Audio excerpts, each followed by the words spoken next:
Dans cette vidéo, je vais vous montrer comment coudre un sac avec un fermoir et comment poser un biais. Pour ce sac, j'ai choisi un tissu en velours assez épais pour que le sac se tienne. J'ai aussi acheté un fermoir rectangulaire.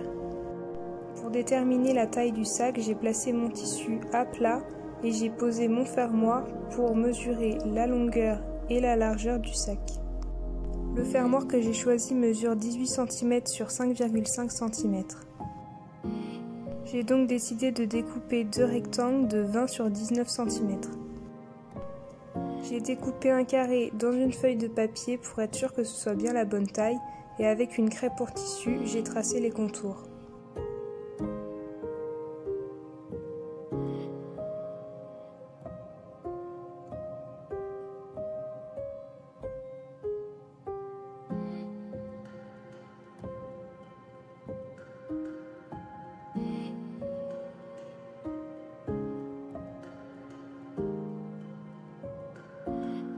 Une fois mes deux carrés découpés, je les ai placés l'un sur l'autre, endroit contre endroit.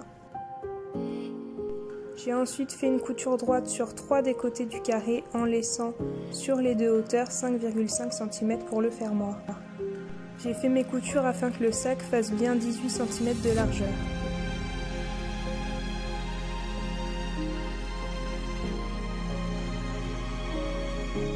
Une fois cette couture terminée, j'ai vérifié que la largeur et la hauteur des coutures étaient bien bonnes. Ensuite, j'ai découpé les bords intérieurs du sac plus près.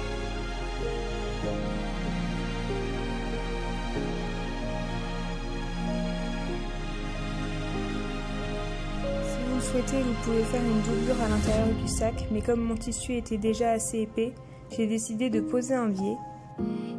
Donc j'ai découpé une bande de tissu de 52 cm sur 3,5 cm.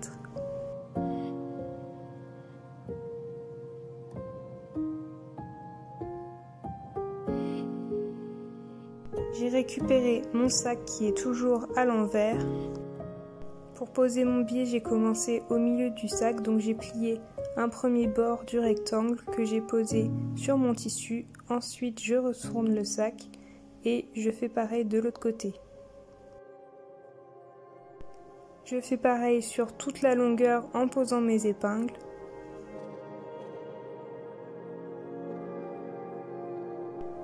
Pour le coin du biais, je plie encore un petit bord vers l'intérieur et je viens rabattre mon tissu sur l'extérieur afin de former un coin en diagonale.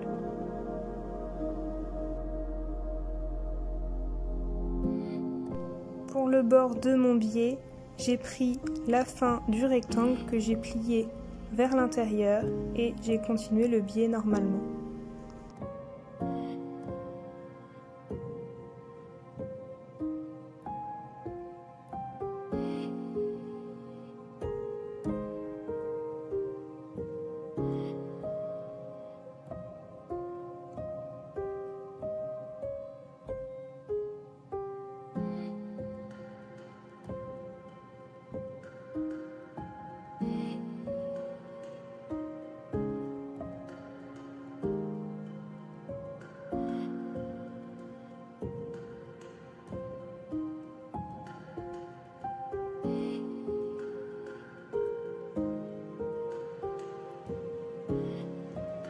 Une fois mes épingles posées, j'ai fait une couture sur le bord du biais. Voilà le résultat une fois cette couture terminée.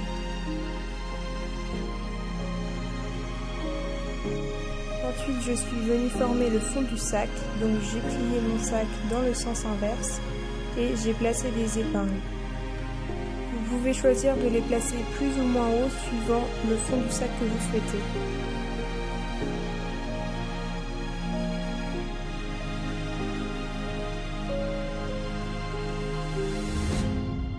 J'ai ensuite cousu les deux parties.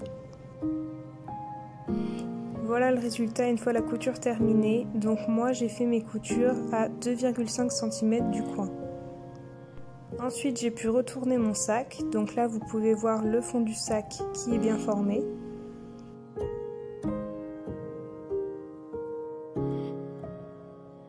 À ce moment-là, j'ai récupéré mon fermoir que j'ai ouvert. Donc on va venir faire la couture sur le haut du sac. Faites attention à bien placer les attaches vers le haut quand vous faites cette couture. Comme le fermoir est arrondi sur les côtés, j'ai dû couper en arrondi mes coins.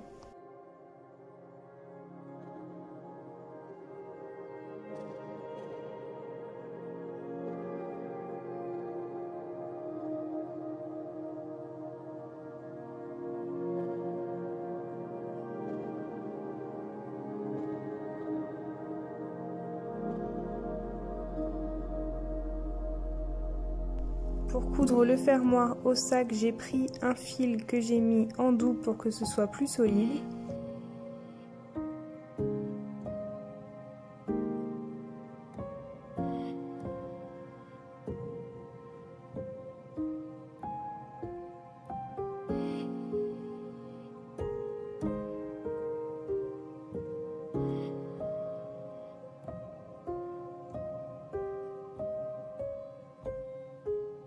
J'ai bien placé mon tissu dans le fermoir et je viens coudre en suivant les trous. À chaque fois, je sors mon aiguille, je la repasse dans le trou d'avant et je reviens un après.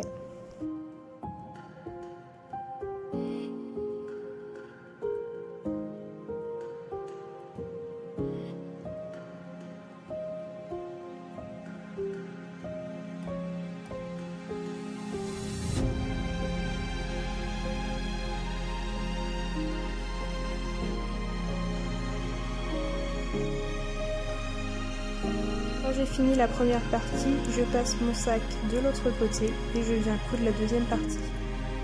Voilà le résultat une fois la couture complètement terminée. Pour l'anse du sac, j'ai choisi d'utiliser une anse en simili-cuir que j'ai acheté, mais vous pouvez choisir de la faire vous-même avec du tissu.